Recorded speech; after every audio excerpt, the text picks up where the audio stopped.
हनुमान चालीसा 40 चौपाइयाँ हैं जो जिसको संग्रह किया तुलसीदास जी ने जी। अब ब्यूटीफुल चीज़ क्या है, जो उन्होंने इसको संग्रह किया, इनकी हर एक लाइन में एक सीक्रेट या एक ऐसी चीज़ छुपी है मिस्टीरियस, जो उसको जानने में ना आपको अंदर से बहुत खुशी मिलती है। अंजनी पुत्र पवन सुत नामा, जी। बहुत खूबसूरती से लिखा उन्होंने। तो अंजनी के पुत्र थे, केसरी उनके पिता थे, तो पवन सुत कैसे हो गए, यानी पवन के बेटे कैसे हो गए? ये क्या इसका राज है, क्या रहस्य है? हम किस फॉर्म में उन्हें महसूस कर सकते हैं या सबके लिए ये अलग होगा? और अगर वो सच में हैं तो कलयुग में क्या वो हमारे प्रोटेक्टर के रूप में धरती पर आज भी विराजमान है? पंचमुखी जो हनुमान जी हैं, ये हमारे सेवियर होंगे 2025 के। बचाने के लिए ये हमारे पूजनीय होंगे। राम का नाम बोलने का भी बहुत सिंपल तरीका है, जय सिया राम, जिसको शायद आजकल हमने थोड़ा बदल के जय श्री राम कर दिया। जय श्री राम एक लड़ाई का आह्वान है जी, कहीं ना कहीं एग्रेसिव साउंड होता है। बोलने का सही तरीका है सिया राम। सिया राम।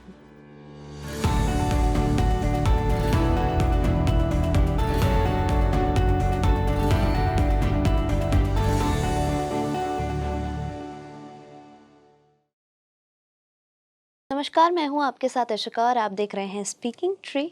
और आज इस खास पॉडकास्ट में हम बात करने वाले हैं हनुमान चालीसा के ऊपर, उसके रस के ऊपर, उसके भाव के ऊपर। किस तरह से हनुमान चालीसा को इतना ज़्यादा पावरफुल अपने आप में माना जाता है। कहा जाता है कि अगर आप रोज़ाना हनुमान चालीसा पढ़ रहे हैं या सुन भी रहे हैं तो उनकी ताकतों का एहसास आप खुद अपने जीवन में कर सकते हैं। तुलसीदास जी की लिखी गई हनुमान चालीसा में कितने भाव जुड़े हैं, आज हम इस पॉडकास्ट में जानेंगे, क्योंकि आज हमारे साथ बेहद ही खास मेहमान जुड़ चुके हैं। गुरुजी डॉक्टर राज सैनी जी हमारे साथ हैं। बहुत बहुत स्वागत है आपका। नमस्कार, आपके सारे ऑडियंस को नमस्कार।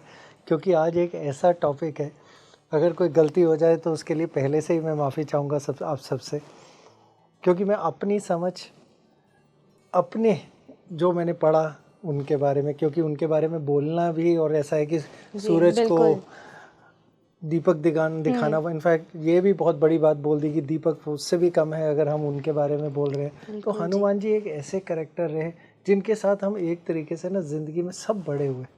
आपके सभी ऑडियंस भी उन्हीं के साथ ही बड़े हुए। रोज़ पढ़ा गया, रोज़ समझा गया। और मैं कहीं से एक ऐसे गरीब घर में से था ना कि जब हम बीमार भी होते थे ना तो हमें हनुमान चालीसा सुनाया जाता था। कहते थे कि दवाई के पैसे नहीं हैं, लेकिन हनुमान चालीसा सुनिए, आप ठीक हो जाएंगे। जब डर लगता था तब भी हनुमान चालीसा याद आता। सबसे पहले जब हमें पढ़ाई के लिए, एग्ज़ाम के लिए, कहीं जाने के लिए कुछ मेहनत करनी होती थी, पढ़ाई से याद रहे, सब चीज़ें याद रहे, फिर हनुमान चालीसा सामने आता था जी। तो हम ये बोले कि हनुमान चालीसा हमारे आत्मा में है। मैं कहूँगा अगर आप कोई भी अगर हिंदू हैं और आप कहीं पे भी विश्वास करते हैं तो आप सबकी आत्मा में कहीं ना कहीं हनुमान जी कण कण में आपके साथ ज़रूर बसे होंगे, ज़रूर। तो आज अपनी तरफ से हम पूरी कोशिश करेंगे जितना अच्छे से अच्छा इस पे कर सकें और जितना समझा सकें, जितनी क्लैरिटी दे सकें व्यूअर्स को, हम पूरी कोशिश करेंगे। बिल्कुल गुरुजी, बिल्कुल हमारे तरफ से यही वो रहेगा जी। सबसे पहले गुरुजी मैं आपसे यही जानना चाहूँगी, बहुत बातें की जाती हैं हनुमान चालीसा के ऊपर, तुलसीदास जी के ऊपर, और न जाने कितनी रामायण की कितनी चौपाइयाँ बोल दी गई और क्या क्या नहीं हुआ। लेकिन सबसे कोर जो हम अगर जाएं तो ये है कि तुलसीदास जी ने हनुमान चालीसा आखिर लिखी क्यों, क्या ज़रूरत थी? देखिए, क्यों से पहले का क्वेश्चन एक और बनता है, कब लिखी जी। अगर आपसे मैं ये सवाल पूछूं कि हनुमान चालीसा कब लिखी गई तो मोस्टली लोग, जितने आपके ऑडियंस में होंगे ना, वो सब कहीं समझते हैं कहीं ना कहीं वो रामायण के दौर में जी। तुलसीदास जी और वाल्मीकि जी दो अलग अलग हैं।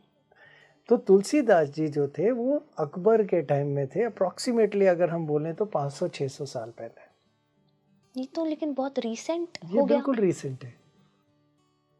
तो उन्होंने बहुत सारी, एक कहानी है कि वो जेल में थे, अकबर ने बंद कर दिया था, तो उन्होंने उसी टाइम पे हनुमान चालीसा लिखी और बहुत सारे वानर जो हनुमान जी के प्रतीक हैं वो आए और उनको छुड़ा के ले गए। तो ये एक पॉइंट पे जाता है। मैं उसमें सच और उसमें कोई हमारे पास डॉक्यूमेंटेड नहीं है, बट ये ज़रूर डॉक्यूमेंटेड है कि सिर्फ 500-600 साल पहले लिखे लेकिन गए। हम हमेशा से, जैसे आपने कहा, हम तो बचपन से सुनते आ रहे हैं और करेक्ट। हमारा ध्यान हमेशा से यही था कि राम युग से ये चल ही आ रही है। वाल्मीकि जी ने सुंदरकांड लिखा। सुंदरकांड मतलब ब्यूटीफुल, जी। सुंदर मतलब ब्यूटीफुल। जब जब हनुमान जी ने अपनी लीला दिखाई और बहुत सुंदर तरीके से दिखाई, वो सुंदरकांड के नाम से जाना गया। और वो वाल्मीकि जी ने रामायण के अंदर से निकाल के एक और लिखी, पोइट्री की तरह। लेकिन हनुमान चालीसा 40 चौपाइयाँ हैं जो जिसको संग्रह किया तुलसीदास जी ने। जी।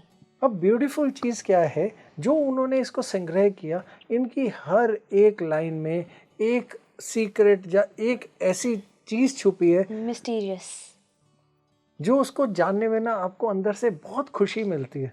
जी, ये और बात तो बिल्कुल सच है गुरुजी। कहीं ना कहीं जब भी हम हनुमान चालीसा की बात करते हैं या हनुमान जी की बात करते हैं तो आपका रोम रोम ना खुद ही प्रसन्न उठता है, खुद ही हम उस भाव में बहने लग जाते हैं।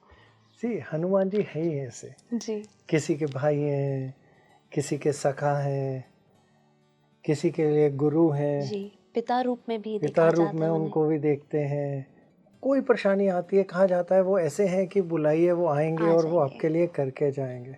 और उनको बुलाने का ना एक बहुत सरल तरीका है, वो है राम नाम। जहाँ पे राम नाम वहाँ पे वो वहाँ ज़रूर पे वो आते हैं। जरूर है। इसी कहानी का एक हिस्सा है कि जब तुलसीदास जी ने ये लिख तो दी जी।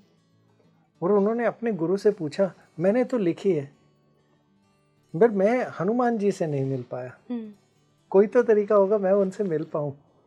कहते वो आते हैं, हमेशा आते हैं, आप पहचान नहीं पाते हैं। कहते कोई तो तरीका दीजिए मैं उन्हें पहचान पाऊँ, क्योंकि जो मेरे अंदर से निकला इसे हम अलौकिक कहते हैं। ये कोई लिखता नहीं है, ये ऊपर से आता है। तो जब भी पोइट्री को लेके, जैसे हमारे ग्रंथ कहा जाते हैं कि वो अचानक अपीयर हुए, किसी ने लिखे नहीं है। और वो आगे से आगे चलते गए तो उनकी पूरी की पूरी संग्रह बनते गए। जी। तो पोइट्री भी यही होती है। पोइट कहता है कि मेरे को पोइट्री आई, लिखता नहीं है। वैसे ही ये उसके लिए हनुमान चालीसा। तो उनके गुरु ने कहा आप ऐसा करिए, कुछ मत करिए, राम जी के लिए पाठ रखिए, वो ज़रूर आएंगे। कहते मैं पहचानूंगा कैसे? कहते एक अकेले वही होंगे जो राम जी के उसमें सबसे ज़्यादा खुश होंगे और वो ही रुकेंगे अंत तक। तो फिर उन्होंने रखा तुलसीदास जी ने, क्योंकि एक चीज़ माना जाता है कि बहुत कम लोग मिले कलयुग में जो इस टाइम में जो हनुमान जी से। तो एक ही डॉक्यूमेंटेड एविडेंस आता है जो मिले डॉक्यूमेंटेड, वो सिर्फ तुलसीदास जी थे। तो वो कैसे मिले? उन्होंने राम पाठ रखा और जो सबसे बूढ़े थे एक आए, सबसे पहले आके बैठ गए।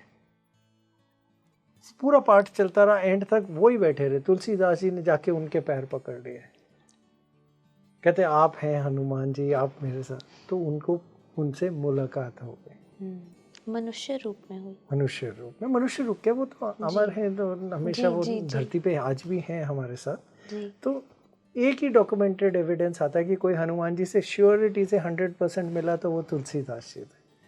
उसके अलावा तो हम उनको फील कर सकते हैं, जब अपने आसपास वो हमारी बचाने के लिए आते हैं, मदद के लिए आते हैं, तो फील कर सकते हैं। लेकिन डॉक्यूमेंटेड एविडेंस यहीं से आता है। जी, कहीं ना कहीं गुरुजी ये भी, जैसे आपने अभी जिक्र ये किया कि अभी भी हनुमान जी धरती पर मौजूद हैं हमारे साथ, और मुझे ये आपसे जानना है कि किस फॉर्म में वो मौजूद हैं। जैसे अभी मैंने आपसे पूछा कि मनुष्य के रूप में आए, तो हम किस फॉर्म में उन्हें महसूस कर सकते हैं, या सबके लिए ये अलग होगा? और अगर वो सच में हैं तो कलयुग में क्या वो हमारे प्रोटेक्टर के रूप में धरती पर आज भी विराजमान है? देखिए, फिर से मैं माफ़ी चाहूँगा, मैं इतना बड़ा नहीं हूँ कि मैं इस टॉपिक पे मैं बोल पाऊँ, लेकिन जो जितना मैं समझ रखता हूँ और जितना मेरे को अपने पढ़ने पे और सारी किताबों में, स्क्रिप्चर्स में और अपने पूरे शोध के बाद समझ में आया कि वो हैं। और जो एक एनर्जी है, भगवान है तो एक एनर्जी है। हम कलयुग में आज इतनी क्षमता ही नहीं रखते कि हम उनको समझ पाए। जी। आज हम इतने स्ट्रेंथ और इतनी ज़्यादा कलयुग में कमज़ोरी और चीज़ें और इतनी चारों तरफ की जगह पे हमारा माइंड डाइवर्ट होने के बाद हमारे में इतनी क्षमता ही नहीं है कि हम हनुमान जी को देखें और सरवाइव कर पाए। तो वो एनर्जी है, वो मंगल है, वो मंगल मूर्ति है जिनको वो जो हैं हमारे पास, हमारी को संभाल रहे हैं, जब हम उन्हें बुलाते हैं राम के नाम से कि वो लेके और वो आते हैं, तो वो हमारे प्रोटेक्टर भी हैं और सब कुछ हैं और राह दिखा के जाते हैं। सिर्फ इतना ही समझ पाए। मैंने उन्हें नहीं देखा, मैं ये नहीं कह सकता मैंने देखा, बट हाँ आप ये बोले फील किया, मैं रोज़ फील करता हूँ, मैं रोज़ करता हूँ। अभी भी आपसे बात कर रहा हूँ तो कहीं ना कहीं अपने रूप में या कहीं ना कहीं हमारे बात को सुन भी रहे होंगे और समझ भी रहे होंगे हम क्या बोल रहे हैं राम जी के और उनके बारे में। जी बिल्कुल। आपने जैसे जिक्र किया मंगल का, सबसे पहला सवाल कहीं ना कहीं जो शायद फर्स्ट टाइम व्यूअर्स भी होंगे या जो भक्ति भाव में अभी नए नए होंगे या भक्ति का जो एक जर्नी है उसमें नए नए होंगे, उनके लिए ये सवाल कहीं ना कहीं ज़रूर उठता होगा कि हनुमान जी को ही क्यों मंगल के साथ जोड़ा गया है। देखिए, मंगल के साथ आप एक मंगल ग्रह की बात करें तो हम क्वालिटीज़ की तरह जोड़ते हैं उन्हें। ओके। तो मंगल क्या है? शक्ति है, जी विल पावर है, एक ताकत है, जो एक कहते हैं उनके अंदर आग है, जी। और वो कहीं ना कहीं सेनापति के नाम से जाने जाते हैं हमारी एस्ट्रोलॉजी में। तो राम जी के सेनापति कौन थे? हनुमान जी। हनुमान जी। तो इसलिए उन्हें मंगल के साथ जोड़ा गया। अगर मैं मंगल ग्रह की बात बोले तो वो एक अलग चीज़ है, क्योंकि मंगल ग्रह एक उस ग्रहों में से माना जाता है जो पैदा नहीं हुए या किसी उससे नहीं आए, वो अपीयर हुए, अपने आप आए। तो उस चीज़ में थोड़ा सा डिफरेंस है। तो हर ग्रह को एक देवता या एक डेटी दिया गया, उससे उनकी नेचर भी रखी गई, उनसे उनकी क्वालिटीज़ जोड़ी गई। जी। तो मंगल की क्वालिटी हमेशा हमने हनुमान जी से करी, और इसी वजह से हम हमेशा उन्हें मंगल मूर्ति की तरह का नाम देते हैं। मंगल मूर्ति में आप बोलेंगे गणेश जी को भी देते हैं जी। लेकिन हनुमान जी को हम मंगल मूर्ति इसलिए भी बोलते हैं क्योंकि वो हमारे जितने भी प्रॉब्लम्स होते हैं वो शक्ति से हल करने की बात बोलते हैं। जहाँ गणेश जी की बात आती है वो सिर्फ समझ से हल करने की या चालाकी से हल करने की बात बोलते हैं। हनुमान जी यहाँ पे चालाकी के प्रतीक नहीं होते, वो सिर्फ एक सिंप्लिसिटी के प्रतीक हैं और वो आके आपकी बस मदद करते हैं। अमंगलहारी, इसीलिए उनका इस जगह पे मेंशन आता है। साढ़े साथी को लेके भी उनका शनिदेव के साथ का भी एक प्रसंग आता है। इस चीज़ को लेके आपने सुना होगा कि हनुमान जी की चालीसा को पढ़िए तो आपके वो साढ़े साथी का असर कम हो जाता है। जी, ऐसा कहा जाता है कि 40 दिन का भी जिक्र होता है कि 40 दिन रेगुलरली अगर आप ये पढ़ते हैं तो ये इन चीज़ों के प्रभाव जो हैं, जो दोष हैं, वो भी आपके कहीं ना कहीं कम हो जाते हैं। देखिए होता क्या है, देखिए एक ना कहानी जाती है कि शनिदेव की साढ़े साथी हर भगवान, हर देवता सब पे आती है, जिसमें से शिव जी भी नहीं छूटे थे। शिव जी का भी एक प्रसंग आता है कि जब उन पे साढ़े साथी आ रही थी, वो तो आदि थे और भगवान थे, महादेव थे, उन्हें पहले ही पता था आ रहे हैं शनिदेव।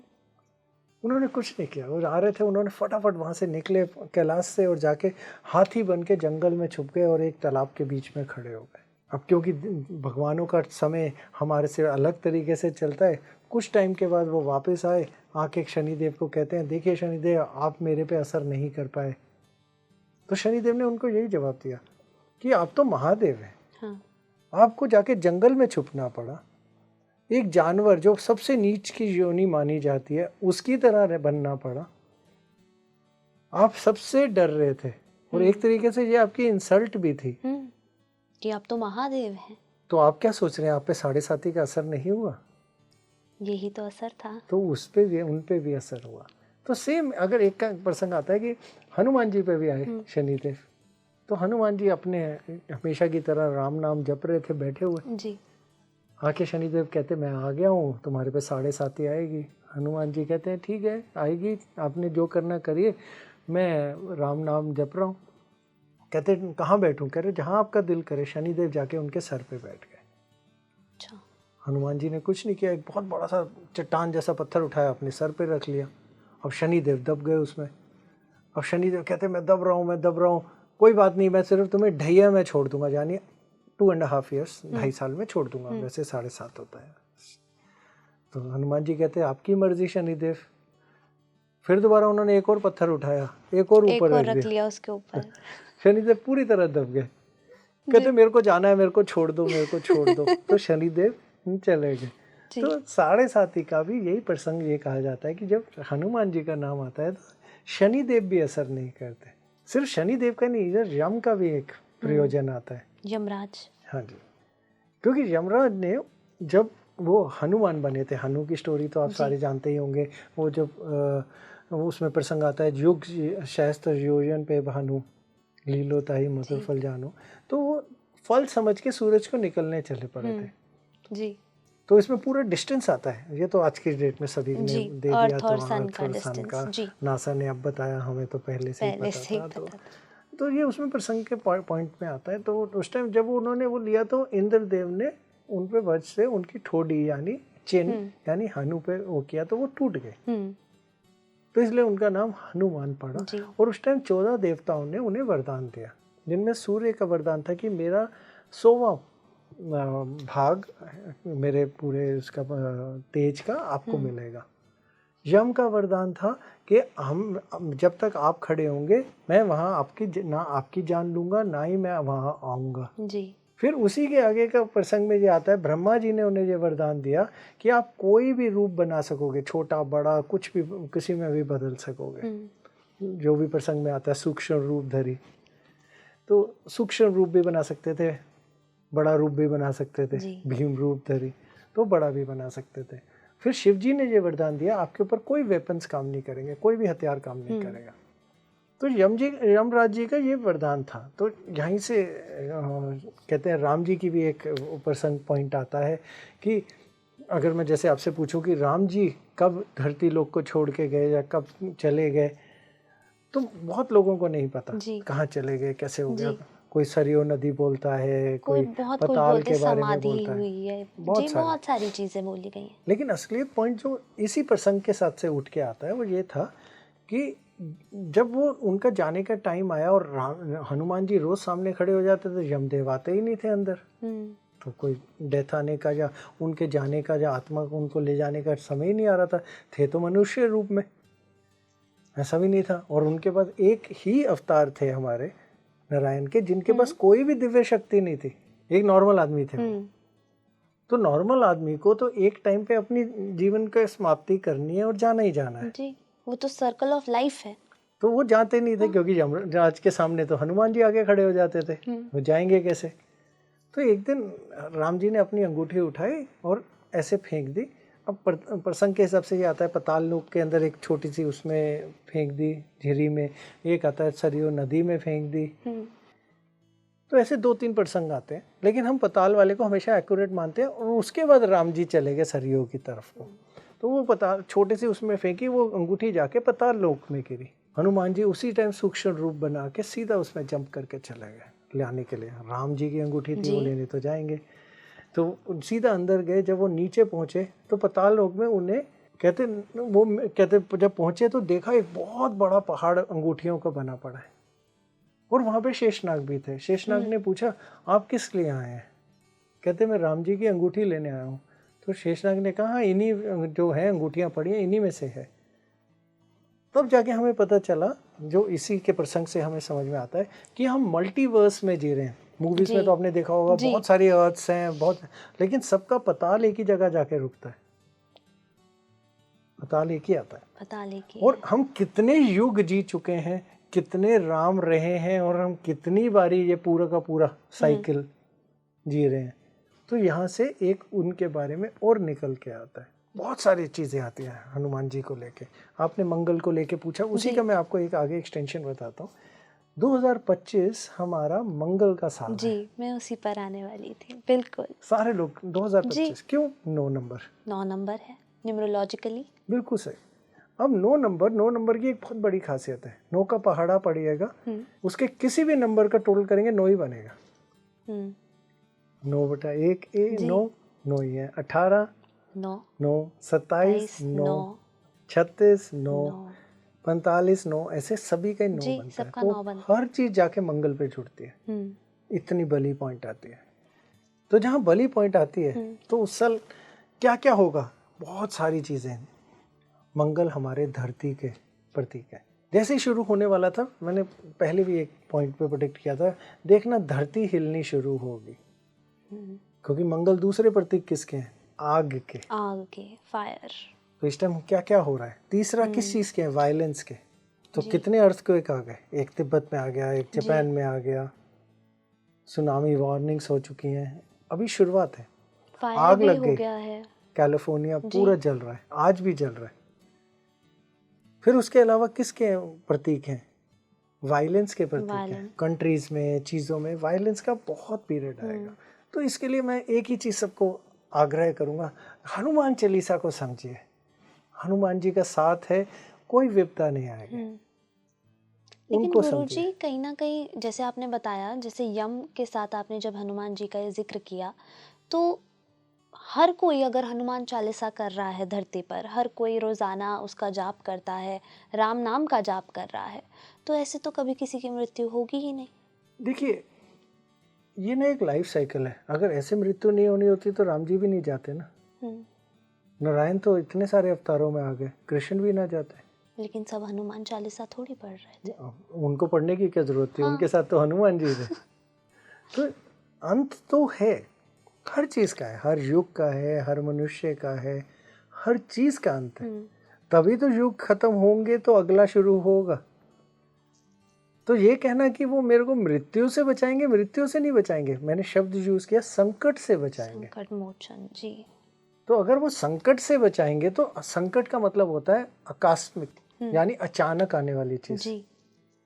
तो अचानक आने वाली चीज से बचाते हैं, यानी प्लान नहीं है, अचानक आपकी किस्मत में नहीं है, कुंडली में नहीं है, दशा में नहीं है, लग गया हो गया, नहीं, उससे बचाएंगे। तो संकट निवारते हैं वो आपके। जब आप पढ़ते हैं, और आप इसमें भी फिर वही कहा जाता है, जो ये पढ़े हनुमान चालीसा, सुनते नहीं जी। सारे लोग सिर्फ सुनते हैं, पता नहीं क्या सुनते हैं। जी। जो ये पढ़े हनुमान चालीसा, और पढ़ने के अंदर भी सबसे बड़ी हम विधि हमेशा ये कहते हैं, थोड़ा जोर से पढ़िए। लेकिन सुनते हैं तो वो रिपीट तो कर ही रहे हैं। आप जितना मर्जी रिपीट कर लीजिए, आप जो रिपीट कर रहे हैं उसके अंदर शब्द का उच्चारण भी बदल जाएंगे, आपकी सोच बदल जाएगी। आपको बीच में सोचते सोचते इंटरनेट भी याद आएगा, बीच में एक मैसेज आएगा, आप रोक भी लेंगे। जी, जी, जी। कॉल आएगी, वो बीच में आपका जो भी चैनल चल रहा है वो रुक भी जाएगा। जी। ये विधि नहीं है। पढ़ने जो का ये ही पढ़े जरूरी। हनुमान चालीसा, ये बिल्कुल साफ लिखा तुलसीदास जी ने। तो वो अगर हम उसमें पढ़े तभी हमारे को फायदा है। और पढ़ने की भी विधि में जब तेज पढ़े, जो तेज सुनाई भी दे, क्योंकि जब हम बोलते हैं तो उसके अंदर राम जी का नाम भी आता है, तभी वो आपको सुनेंगे और तभी वो आपसे जुड़ते हैं। ये इसका एक एक करके सीधा सीधा चौपाइयों पे और उस पे चलते हैं, ताकि मज़ा आएगा समझने में और आपको चीज़ों के ऊपर जाने में। सबसे पहला अगर जो हम सीधा सा लाइन से बोले तो शुरू होता है, श्री गुरु चरण सरोज रज निजमन मुकुर सुधारि, वरनु रघुवर विमल जसु जो दयाकु फल चारि। अब यहाँ पे ना बहुत सारे कंफ्यूजन पॉइंटर शुरू होते हैं। मैं थोड़ा सा इसके बारे में समझाना चाहूँगा। श्री गुरु चरण, और वो श्री गुरु सब लोग कहते हैं अरे राम जी को कर रहे हैं। ना ना, यहाँ राम जी नहीं, यहाँ सीता जी का मेंशन हो रहा है। अभी तक मैं भी राम जी ही समझती थी। नहीं, माँ हमारे लिए मेन वो होती हैं, राम जी का नहीं, यहाँ सीता जी का मेंशन करा जा रहा है। लेकिन श्री से अगर वो शुरुआत हो रही है, क्योंकि श्री सीता माता को, श्री हमारे यहाँ एक चलन है, उसमें अवधी लैंग्वेज जिसमें ये लिखा जा रहा है उसमें चलन है इस चीज़ को लेके। और सिर्फ इतना ही नहीं है, रघुवर उसमें वर्ड यूज किया गया। हनुमान जी कब से रघुवर हो गए? राम जी थे रघुवर जी। जब वो रघुवर का मेंशन हो रहा है, और जब उसमें गुरु की बात करी जा रही है तो वहां माता की बात करी जा रही है। और माता ने कहा आप मेरे पुत्र, हनुमान जी को सीता माता ने। तो जब उन्होंने पुत्र का उन्हें दर्जा दिया तब जाके वो भी रघुवर की कैटेगरी में आए, नहीं तो रघुवर नहीं थे वो। उनके पुत्र होने के कारण उनको ये बोला जा रहा है। बिल्कुल, ये पहला पॉइंट अगर हम इसी उस पे लेके जाएं, जब हम इसकी पहली चौपाई से बात करते हैं और जहां हम इसके पहली शुरुआत की बात करते हैं, तो लाइन जहां से आती है, जय हनुमान ज्ञान गुण सागर, जय कपीसत्यो लोक उजागर, रामदूत अतुलित बलदामा, अंजनी पुत्र पवन सुत नामा। अगर हम पहली चौपाई को समझ जाए ना, तो मैं कहता हूँ आपको हनुमान चालीसा ना एटलीस्ट 20% आ गया। तो क्या कहते हैं, जय हनुमान ज्ञान गुण सागर। ज्ञान कहाँ से और कहाँ से आया? उनको सूर्य देव ने ज्ञान दिया था, उन्हें शिव जी ने ज्ञान दिया था। तो सूर्यदेव की स्टोरी के हिसाब से ऐसे जाते हैं कि होता क्या है, उन्होंने कहा सूर्यदेव से आपसे ज्ञान चाहिए, वो कहते मैं तो पूरे टाइम चलता रहता हूँ जी। आपको ज्ञान कैसे दूं? उन्होंने कहा कोई बात नहीं, आप चलते जाइए, मैं आपके साथ साथ चलूंगा और मैं चलते आपसे चलते ज्ञान ले लूंगा। मैं चलते चलते ज्ञान ले लूंगा। जी। तो वो उनके साथ चलते गए चलते गए चलते गए, और वो ज्ञान जब उनका खत्म हुआ, फिर इसमें अगली लाइन का आता है, जय कपीस थी लोक उजागर। वो तो कपीस मतलब किंग। किंग किसके बनेंगे, यानी राजा किसके बनेंगे? वानरों के। लेकिन वो नहीं थे, सुग्रीव थे राजा। जी। तो वो चाहते तो कभी भी राजा बन जाते, वो तो किसी को भी हरा लेते थे, राजा तो वही होते। लेकिन उन्होंने कहा हाँ आप राजा जैसे, जो इन्होंने तुलसीदास जी ने एक्सप्लेन किया, लेकिन राजा सुग्रीव थे। तो सूर्य की ज्ञान की बात इसी उससे चौपाई से निकलती है पहली। तो जब पढ़ाई खत्म हुई उनकी, तो सूर्यदेव को हनुमान जी ने कहा गुरु दक्षिणा में अब बताइए मैं क्या दूं आपको। तो सूर्यदेव ने कहा कुछ नहीं चाहिए। उन्होंने कहा नहीं कुछ तो लीजिए। उन्होंने कहा ठीक है, मेरा बेटा है, पुत्र है सुग्रीव, आप उसका ख्याल रखिएगा। तो उनकी इतनी ह्यूमिलिटी थी, इतने मॉडेस्ट थे, इतने वो थे कि उन्होंने एक बार भी नहीं बोला मेरे को ताकत है, मेरे पास ज्ञान है और आप ही ने दिया है, मैं राजा बनूंगा। उनको राजा बनना ही नहीं था, उन्होंने सिर्फ सेवा करनी थी। तो यहाँ सेवा का महत्व आता है, और उन्होंने सुग्रीव को राजा बनाया। फिर चुपाई में आता है ये चीज, उन्होंने उनको राजा बना दिया। जब हम इसी स्टोरी को आगे लेके जाते हैं, इसी पॉइंट पे आगे जाते हैं, अंजनी पुत्र पवन सुत नामा जी, बहुत खूबसूरती से लिखा उन्होंने। तो अंजनी के पुत्र थे, केसरी उनके पिता थे, तो पवन सुत कैसे हो गए, यानी पवन के बेटे कैसे हो गए? तो हुआ कि ये प्रसंग बहुत, ये क्या इसका राज है, क्या रहस्य है? हुआ क्या है कि जब राजा दशरथ ने यज्ञ किया तो उनको एक खीर का वो मिला कि आप अपनी रानियों को खिलाइए तो आपके लिए पुत्र आएंगे। अच्छा, उसी टाइम एक कौवा खीर लेके निकल पड़ा, भाग गया, और आगे जाके वो खीर गिर गई।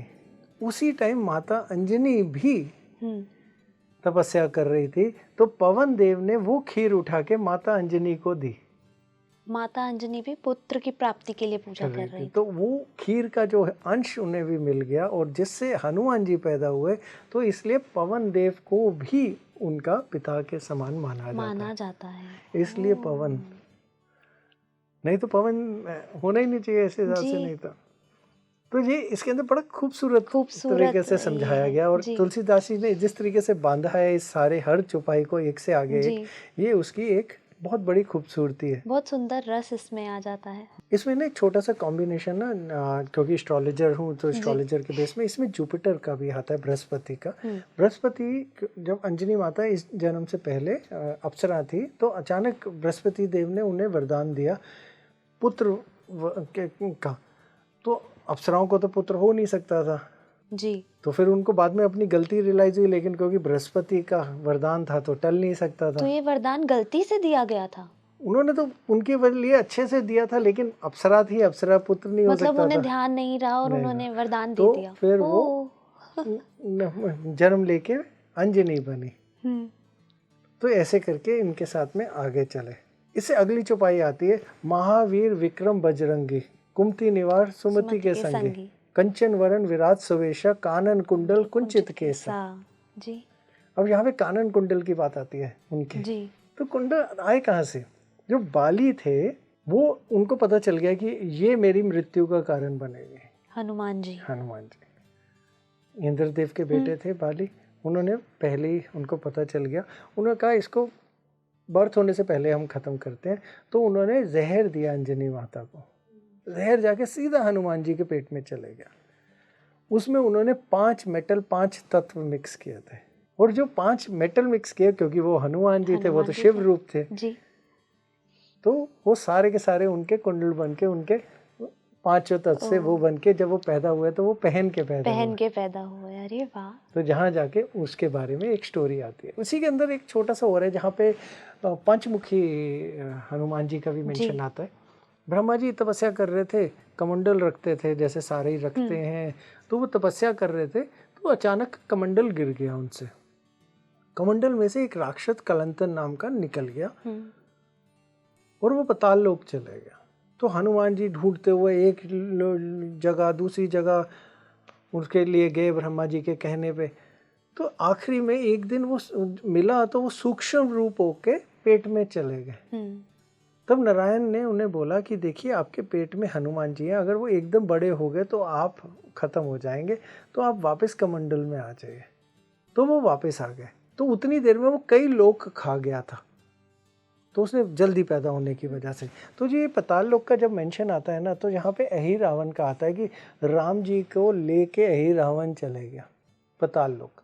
तो अहि रावण को मारने के लिए, जी संहारने के लिए जो मेंशन फिर दोबारा आता है, जी। इसमें नहीं आता, दूसरे उसमें आता है। तो अहि रावण को जब मारा उन्होंने, तो उन्होंने पंचमुखी अपना रूप बनाया। ये मैं इसलिए मेंशन करना चाहता था क्योंकि पंचमुखी जो हनुमान जी हैं, जी। ये हमारे सेवियर होंगे 2025 के। ओके। बचाने के लिए ये हमारे पूजनीय होंगे, पंचमुखी हनुमान जी। पंचमुखी हनुमान जी। तो अगर हमें पूजा करना है तो उन्हें 2025 के लिए तो पंचमुखी हाँ, हनुमान जी का क्योंकि बहुत बड़ा मंगल का महत्व साल है, है। आपने कहा। हाँ जी, तो उनकी शक्ति और उनका बचाने की पूरी उसमें एक पॉइंट चाहिए। इससे अगली चौपाई पे जाते हैं। हाथ वज्र और ध्वजा विराजे, कांधे मूज जनेऊ साजे, शंकर शुभम केसरी नंदन, तेज प्रताप महाजगवंदन। तो जब ये हाथ वज्र तो ध्वजा विराजे ये मेंशन आता है ना, तो ध्वजा का मेंशन के साथ ना एक चीज याद आती है कि महाभारत में अर्जुन के रथ के ऊपर हनुमान जी बैठे थे ध्वजा के रूप में के अंदर बैठ के। सिंपल चीज थी कि जहाँ नारायण थे वहाँ हनुमान जी तो थे ही थे, होना ही था। तो वो तो एक सिंपल चीज है। इसी में एक कहानी आती है कि कैसे उन्होंने पांडवों के साथ अपना व्यवहार बनाया और कैसे कैसे वो पांडवों को जाने, जिसकी वजह से वो पांडवों के साथ वो भी साथ में जुड़े। तो एक छोटा सा चीज आता है कि अर्जुन को बहुत घमंड हो गया अपने ऊपर कि मेरे को तीर चलाना और चीजें बहुत अच्छी आती हैं। तो नदी पार करने की बात आई तो हनुमान जी वहाँ कोने पे खड़े थे, अर्जुन आए घमंड के अंदर, कहते मैं तीरों से आपको पूरा का पूरा पुल बना के ब्रिज बना के दे दूंगा। उन्होंने बना के दिखाई है।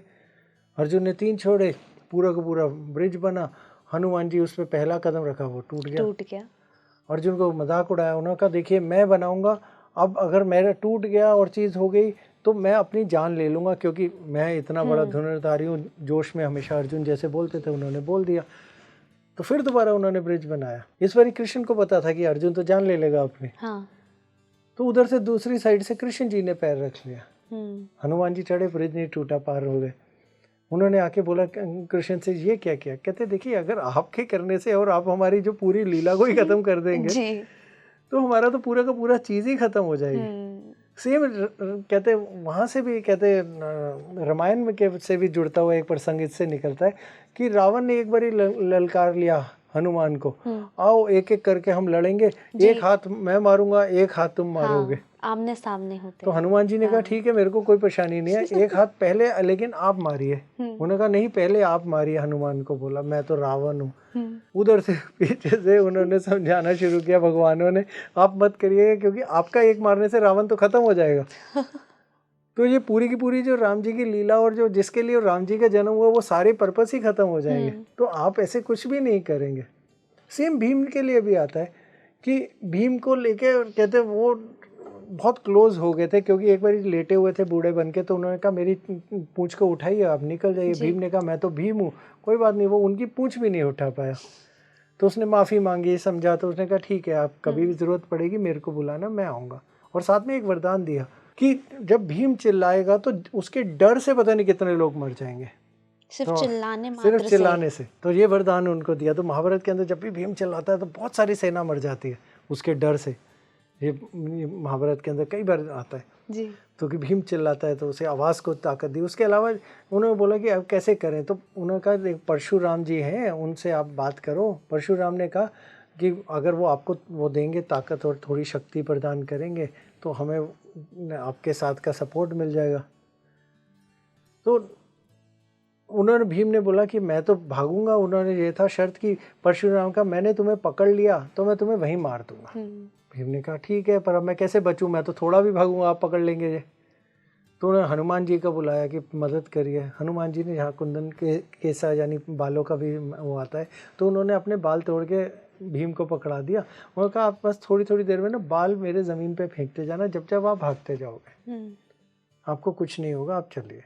तो वो भागना शुरू करते हैं। परशुराम भी उनके पीछे पकड़ने के लिए वो एक थोड़े से बाल गिरा देते हैं, उतने से शिवलिंग बन जाते हैं वहाँ पे। जैसे ही शिवलिंग बनते परशुराम कैसे उसके ऊपर से निकले, वो तो ब्राह्मण थे, वो पूजा करने के लिए रुकते थे हाथ जोड़ने के लिए, भीम आगे निकल जाते थे। मतलब जहाँ जहाँ उनके बाल केश गिर रहे थे वहाँ वो शिवलिंग वो उत्पन्न खुद ही हो रहे शिव थे थे ना, स्वयं शिव, जी।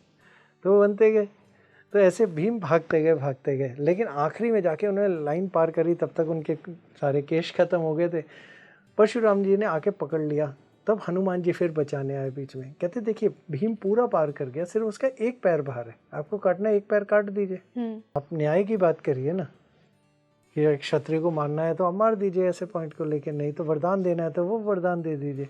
तब परशुराम ने कहा हाँ आप बिल्कुल न्याय की बात करते हैं, और वो भी समझ गए कि शिव भी सामने खड़े हैं, तो उन्होंने भीम को जाने दिया और वरदान दिए। तो ऐसे करके ये एक और प्रसंग आता है। आगे चलते हैं, इसके अंदर बहुत सारे ऐसे छोटे छोटे बहुत सारे जाके निकलते हैं। तो हनुमान जी चालीसा के अंदर ना एक बहुत अच्छा सा चौपाई आती है, लाए सजीवन लखन जी आए, श्री रघुवीर हर्षि उर लाए, रघुपति कीनी बहुत बड़ाई, तुम मम प्रिय भरत संभाए। यहाँ संजीवनी की बात आती है। संजीवनी असली में मोनी विलेज थी, रोहतास डिस्ट्रिक्ट में इंडिया के, जहाँ से संजीवनी का पर्वत लेके जाया गया। अगेन डॉक्यूमेंटेड एविडेंसेस की बात कर रहे हैं। 5 जगह गिरी, तो वो जो वहाँ का एक प्रोडक्ट था, जब एक मैं कहूँगा पेड़ था, वो जहाँ जहाँ गिरा वहाँ वहाँ उगा भी। मतलब उसका बीज गिरा होगा तो वहाँ से उगेगा। परफेक्ट, क्योंकि पूरे पर्वत के ऊपर थी वो जी। उसका टेक्निकल साइंटिफिक नाम था सेलेक्जीनिया। पूरे के पूरे श्रीलंका के अंदर वो पेड़ नहीं उगता है, क्योंकि वो मौसम के हिसाब से नहीं है, लेकिन सिर्फ एक ही जगह उगता है जहाँ पे वो पर्वत का टुकड़ा रखा गया। तो ये फिर डॉक्यूमेंटेड एविडेंस है। हम जहाँ डॉक्यूमेंटेड एविडेंस की बात कर रहे हैं वहाँ की बात कर रहे हैं। तो संजीवनी आई, 100% आई। तो अगर हमारे को ये बात पता है, इसी के अंदर एक और आता है भरत सम भाई। उन्होंने नहीं बोला शत्रुघ्न से भाई या मेरे लक्ष्मण जैसे मेरे भाई, और उन्होंने गले लगा लिया हनुमान जी को जी। राम जी ने भरत सम भाई के। बड़ा एक खूबसूरत चीज आती है, जब राम जी जंगल आए तो जब वो एक जगह जाके उन्होंने विश्राम किया, तो उनसे पूछा गया हमें कोई काम बताइए, जो आदिवासी थे वहाँ पे। उन्होंने कहा कुछ नहीं, बस एक काम कर दीजिएगा, मैं जिस रास्ते से चल के आया ना वहाँ से कांटे हटा दीजिएगा। उन्होंने क्या हुआ, आपके बहुत लगे क्या पैरों पे? कहते नहीं नहीं, मेरे पीछे भरत आता होगा, मुझे ढूंढता हुआ। इसकी खूबसूरती देखिए। वो कहते हैं कि भरत आएंगे तो क्या वो इतने कमजोर हैं कि उनके ऊपर कहते कांटे लगेंगे तो उन्हें दर्द होगा? कहते नहीं, भरत तो बहुत शक्तिशाली हैं उन्हें, लेकिन उन्हें बहुत दुख होगा ये सोच के कि मेरे को कितने कांटे लगे, वो सहन नहीं कर पाएंगे, वो सिर्फ इतना सहन नहीं कर पाएंगे। तो ये लगाव था राम जी का भरत के साथ। बहुत सुंदर। तो वो उनको ये कहते हैं कि प्लीज रास्ता साफ कर दीजिए, क्योंकि भरत ने आना है यहाँ पे। तो इसलिए भरत सम भाई बोलते हैं हनुमान जी को भी। तो उन्होंने अपने सबसे क्लोजनेस का दर्जा देते हैं हनुमान जी को, कि तुम ही मेरे सबसे पास नजदीकी हो, और गले लगा लेते हैं। बहुत बड़ी खूबसूरती आती है इस चीज को। इसी के अंत की तरफ को जब आधे पे हम पहुंचते हैं हनुमान चालीसा के, तो एक आता है मिली मुद्रिका मिली मुखमाई, जल्दी लांगे अचरज नाए। अब ये सब लोग आजकल मीनिंग पढ़ चुके हैं इंटरनेट और इस चीज को लेके कि मुद्रिका मुंह में रख ली जी। अंगूठी मुंह में रखने का क्या था, कहीं और रख लेते। कारण बहुत छोटा सा था, लंगोट में रखते, कहीं और रखते। वो कहते पसीना होगा, गंदा होगा, वहां नहीं रखूंगा, मुंह में रख ली। और मुंह में रखने का भी क्या आता है, ये फिर रामायण के अंदर डॉक्यूमेंटेड आता है कि जब उन्होंने मुद्रिका मुंह में रखी तो उनकी जीवा यानी जीभ के ऊपर राम का नाम आ गया। इसीलिए हर चीज के अंदर राम नाम बोलते थे, इसीलिए हनुमान जी हर जगह पे राम के नाम से जोड़े गए। और राम का नाम बोलने का भी बहुत सिंपल तरीका है, जय सिया राम जी, जिसको शायद आजकल हमने थोड़ा बदल के जय श्री राम कर दिया। जय श्री राम एक लड़ाई का आह्वान है जी, कहीं ना कहीं एग्रेसिव साउंड होता है, गलत है। राम एग्रेशन के प्रतीक नहीं थे। उन्होंने हमेशा रावण को बोला कि आप शांति कर लीजिए। उन्होंने आखिरी तक कोशिश करी शांति की, तो वो शांति के प्रतीक थे। और शांति के प्रतीक, और जैसे हम यहाँ पे अगर हम कृष्ण जी का भी नाम बोलते हैं तो पहले राधा का नाम आता है, राधा नाम आता है, राधा कृष्ण, राधा श्याम। बिल्कुल करेक्ट। वैसे ही राम का जहाँ नाम आता है वहाँ सिया का नाम पहले आता है, सिया तो राम। इन्हें बोलने का सही तरीका है सिया राम। सिया राम। जब तक सिया राम आप बोलेंगे, हनुमान आपके आसपास में रहेंगे ही और उनकी शक्ति आपके साथ रहेगी। जी गुरुजी, एक और चीज़ मैं आपसे यहाँ जानना चाहूँगी जो सबके दिमाग में कहीं ना कहीं रहता ही है, और एक महिला होने के नाते मेरे दिमाग में भी ये ज़रूर प्रश्न हमेशा उठता है जब भी मैं हनुमान चालीसा पढ़ रही होती हूँ या सुन रही होती हूँ या हनुमान मंदिर में मैं दर्शन करने जाती हूँ। हमेशा बोला जाता है कि लड़कियाँ हनुमान जी को टच नहीं कर सकती। हम सबको पता है वो ब्रह्मचारी हैं, लेकिन ये चीज़ भक्ति में कहीं ना कहीं एक आपका ऑब्स्टिकल बन जाती है कि महिलाएं भी तो उतनी ही भक्ति भाव से उनकी पूजा आराधना कर रही हैं, तो सिर्फ उनके लिए ही ये क्यों बनाया गया है? देखिए, पहले आपको ना ये चीज़ को समझने के लिए ना, पहला जो चीज़ है जी। कि हनुमान चालीसा है क्या। जी। हनुमान चालीसा है एक मैनिफेस्टेशन का पूरा चौपाइयों का संग्रह। मैनिफेस्टेशन मतलब जो हम सोचते हैं उसको बड़ा करते हैं, कोई भी चीज़, एक्सपेंशन। तो जब हम हनुमान चालीसा को उस नज़र से, छोटे सी नज़र से समझते हैं, तो हमें ये चीज़ समझ में आती है कि इसमें हमारा भक्ति भाव जुड़ा होना चाहिए। जब हम भक्ति में कुछ पर्सनल गेन या चीज़ें वो सब जोड़ देते हैं तो वो मैनिफेस्टेशन मतलब भी हो जाता है, वो आपको बेनिफिट्स भी नहीं देता और चीज़ों का नुकसान भी करता है। मतलब इंटेंशंस प्योर होने चाहिए। Intentions pure. तो बस सिर्फ यही डेफिनेशन समझाई गई थी हनुमान चालीसा के लिए। जी। अगर आपका इंटेंशन क्लियर है, आप एक गुरु की तरह, पिता की तरह, चाहे वो कोई भी हैं, चाहे वो ब्रह्मचारी थे या हैं या जो भी चीज़ के ऊपर उनकी मान्यताएं थी या उनकी सोच थी, लेकिन आपकी मान्यता क्या है और आपकी क्या सोच है जब आप उनको टच कर रहे हैं या फिर आप हनुमान चालीसा पढ़ रहे हैं, वो मैटर ज़्यादा करता है। जी। तो ये कहना लेडीज़ उनकी पूजा नहीं कर सकती या हनुमान चालीसा नहीं कर सकती या उन्हें टच नहीं कर सकती, ये एक धर्म का एक पॉइंट है। कोई लोग मानते होंगे, नहीं मानते होंगे। अपना पर्सनल व्यू पॉइंट अगर मैं दूं और अपनी रिसर्च से दूं, मैंने कभी किसी भी लेडी को कोई नुकसान होते नहीं देखा जी। जिन्होंने उनकी पूजा करी या उनको टच किया, या फिर कई ऐसी भी मैंने लेडीज़ देखी जिन्होंने हनुमान जी की स्थापना करी, रोज़ उनके ऊपर कहते कुमकुम लगाती हैं और रोज़ सिंदूर लगाती हैं और पूरा उनकी सारी विधि करती हैं। जी। सिर्फ इसी को आगे अगर हम लेके जाएं तो जब हम कहते हैं मासिक पीरियड या फिर जब पीरियड्स हो रहे होते हैं, जब हम उसमें बोले, मैंने उसमें भी किसी को नुकसान पहुंचते नहीं देखा। कहा जाता है एक एनर्जी का फ्लो डाउनवर्ड होता है और बहुत हीटेड एनर्जी होती है हनुमान जी की। अगर आपकी बॉडी वीक है या फिर आपको कहीं पे लग रहा है कि मेरे को फीलिंग्स बहुत पॉजिटिव नहीं आ रही, आप रुक सकते हैं। लेकिन अगर आपको कोई नहीं फीलिंग आ रही नेगेटिविटी की, इवन पीरियड्स के टाइम पे या किसी चीज़ पे भी ये कोई नेगेटिविटी नहीं होती। हनुमान चालीसा बहुत सेफ है। हनुमान जी बहुत अच्छे हैं। जो उन्हें अपने पिता की तरह या गुरु की तरह देखेंगे उनको कभी नुकसान नहीं पहुंचाते। जी। बहुत खूबसूरत चीज़ है ये, और बहुत सारी लड़कियों के शायद आपने ये क्लैरिटी भी दे दी कि आप अपने पीरियड्स में भी ये कर सकते हो, क्योंकि बहुत जगह रोका जाता है, बहुत जगह ये बोला जाता है आप मंदिर तक नहीं जा सकते, या बहुत सारे ऐसे मिथ हैं। और हनुमान जी को तो लेकर जैसे ब्रह्मचारी की बात की जाती है तो बोला जाता है नहीं, लड़कियां टच ही ना करें, और अगर ख़ास तौर पर पीरियड्स में हैं तो बिल्कुल भी टच ना करें। तो आपने बहुत अच्छे से क्लैरिटी दे दी उसके लिए गुरुजी। मैं आपको बता नहीं सकती इस समय मैं फ़ील क्या कर रही हूँ, क्योंकि जितने व्यूअर्स अभी हमें देख रहे हैं शायद उन्हें ये अनुभव ज़रूर हो रहा होगा इंडिविजुअल लेवल पर, लेकिन जो अभी यहाँ इस स्टूडियो में जो फीलिंग है, जो ऊर्जा है, कहीं ना कहीं ये बहुत अलग है। और बहुत खुशनसीब हूँ मैं कि मुझे इन सारी चीज़ों के बारे में जानने को मिला, और हमारे व्यूअर्स भी उतने ही खुशनसीब होंगे कि वो आपके मुख से हम ये सब सुन पाए। थैंक यू सो मच गुरुजी, आप स्पीकिंग ट्री पर आए और आपने अपना समय हमें दिया और इतनी सुंदरता से आपने हमें हनुमान चालीसा को एक्सप्लेन किया, उसको बताया। जय सिया राम। जय सिया राम। अब आपको ये पॉडकास्ट कितना पसंद आया मुझे कमेंट बॉक्स में ज़रूर बताइएगा, और अपना प्यार स्पीकिंग ट्री को यूं ही देते रहें। जय सिया राम।